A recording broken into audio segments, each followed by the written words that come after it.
Hello, my beautiful people, and welcome to Furry Month.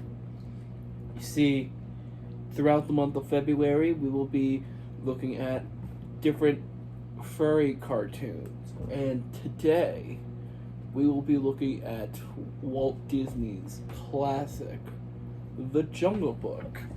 You might be wondering, film buff, why are you half naked in a hot tub? Well, it is simply because I'm gonna be out of town for a few days, and I'll need some, and I won't have a lot of time to work on a video, write out a script, and edit it all. So I'm just gonna do this one take, off the cuff, unscripted review of the Jungle Book in a hot tub. Because why not? If you guys are liking this format, please let me know if you enjoy it. So, The Jungle Book, the last animated film that Walt Disney made before his death. The film that pretty much saved the Disney company because it was the first success after Walt's death, which proved that the company was still able to make a profit even without its founder. So, yeah, if it wasn't for the success of the Jungle Book, Disney would have died in the 60s. Well, Disney did die in the 60s, but Disney, the company, not the person. You know what I mean. So, the film is based off of The Jungle Book of the same name by Rudyard Kipling, and it definitely takes some liberties with the source material, as a lot of Disney films do, but for some reason, The Jungle Book and Hunchback of Notre Dame are like the two biggest outliers for how different they are from the source material. Even though every Disney movie is like that, they really like straying away from the source material. But anyway, it sticks close to the source material, but it's tonally very different. As in, it's much more of a fun Disney cartoon than a literary epic like the book was. So, we all know what this movie's about, right? In case you don't, it's about this little boy named Mowgli who was raised in the jungle by wolves, but this evil tiger named Shere Khan wanted to kill him. So, a painter named Bagheera is tasked with taking Mowgli home to the man village, but Mowgli doesn't want to go back to the man village. And this want to stay in the jungle is made perfectly clear when Mowgli meets the bear, Baloo. First off, let's talk about that story. It's the classic story of the book, but told through a Disney lens where it's much more fun, has a bunch of fun musical numbers, the characters are funnier. Like it's so tonally different from the book that Walt infamously told his animators to not read the book. It's that infamous. But for the film, I think it's done pretty well. You don't question the tonal shifts from the book to the movie, and it works. It just works. It just works as a movie. It works as a film. And here's the thing. One of the things I do like about this movie is that it doesn't pull some bull crap saying, "Oh, Mowgli, you can stay in the jungle. It's okay," like the frickin' remake did. I hated that ending.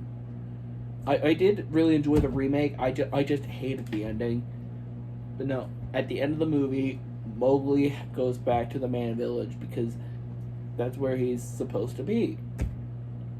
Now, that's where the movie ends, but that's like where an Act 2 of the book ends, because Mowgli goes to the man village. Man village has like a war against the jungle. Mowgli stands on the jungle side and stays because that's where he belongs. And if I'm mistaken, it's been a long time since I've seen the sequel. I think the sequel does sort of similar like that, but is not like as epic as the last half of the book was, or even the Jungle Book sequel in general. Which is why I would like to see a Jungle Book 3. Disney just announced 3 new sequels, and Jungle Book 3 was not among them. Like, I would like to see a Jungle Book 3 so it could be darker and epic like the book was, while still having some fun songs. It would be a challenge, but I would like to see it happen. I think that the Jon Favreau film ended up combining the tones of the book and the original movie pretty goodly. Goodly's not a word. I don't know why I did that. But anyway, so let's move on to the animation.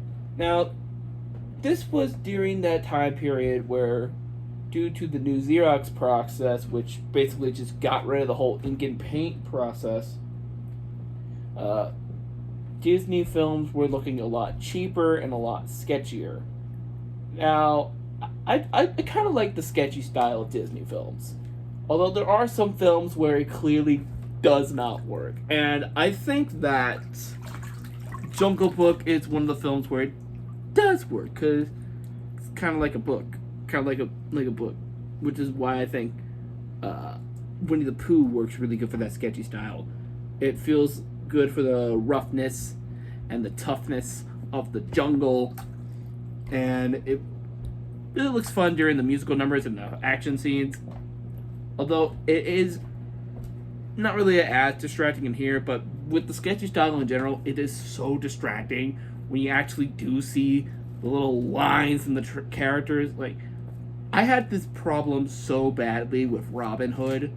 Like, oh my god, like every other scene you could see the lines in the characters' faces, and it just looked terrible. Like, oh my god. I hated it. I hated the sketchy style in Robin Hood. It looked so bad. But here it looks pretty good. I'm not gonna lie. Yeah, the animation truly does come to life during the musical numbers and fight scenes in particular, which is the case for a lot of Disney films. And it definitely does shine out. I love all the different animal designs. They're fun. You can definitely tell what the animal's supposed to be.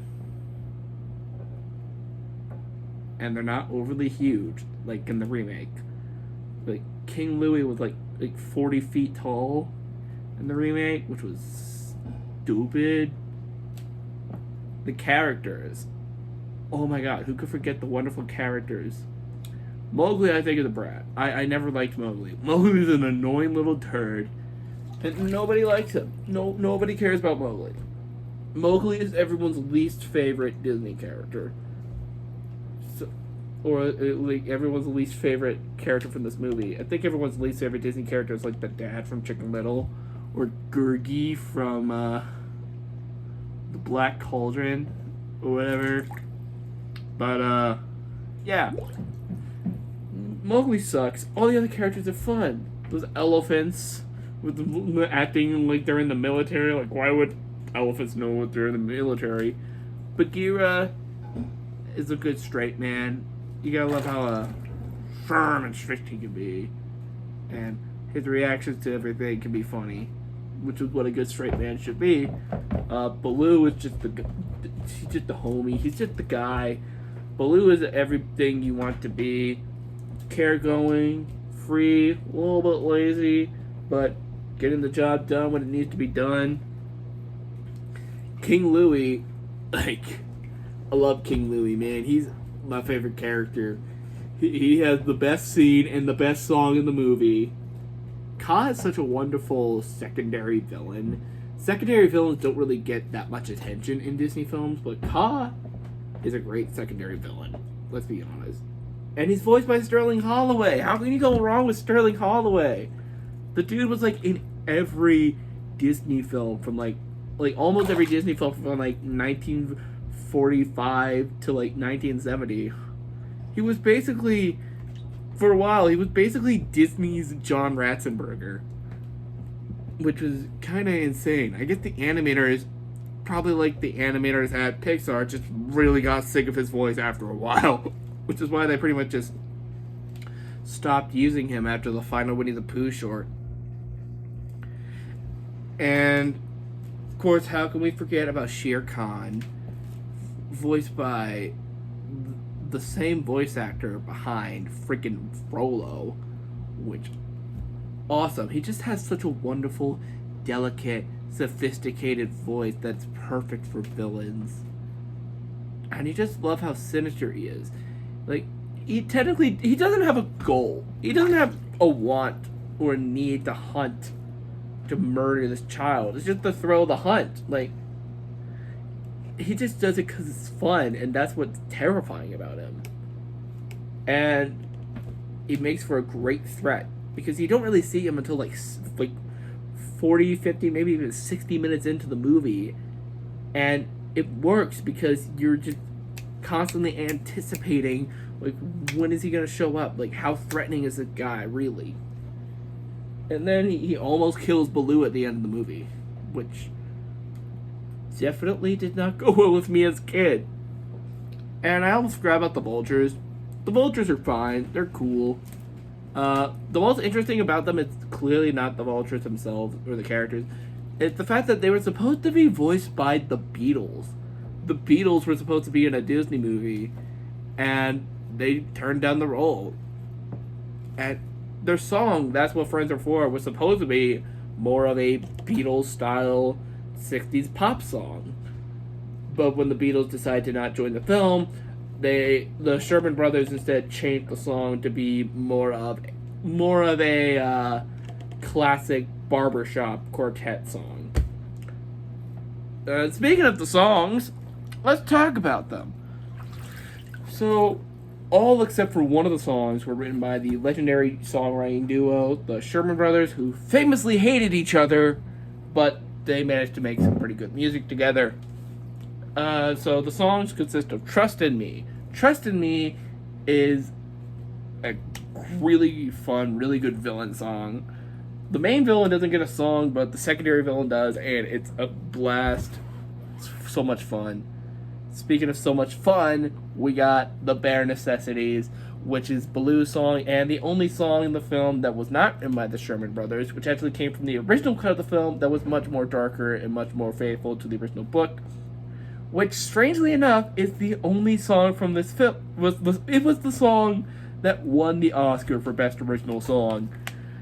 And it was the one that was written by the guy they fired. That's crazy. Yeah, Bare Necessities is a lot of fun. It's kind of weird because it fits so well with the rest of the movie. And it honestly feels so much like a Sherman Brothers song that it's kind of weird that it was written by someone else who wasn't the Sherman Brothers. Which is how I think a lot of people felt with the songs from the 2011 Winnie the Pooh movie, on how many people were kind of shocked that it was written by Robert and Kristen Anderson Lopez and not the Sherman Brothers.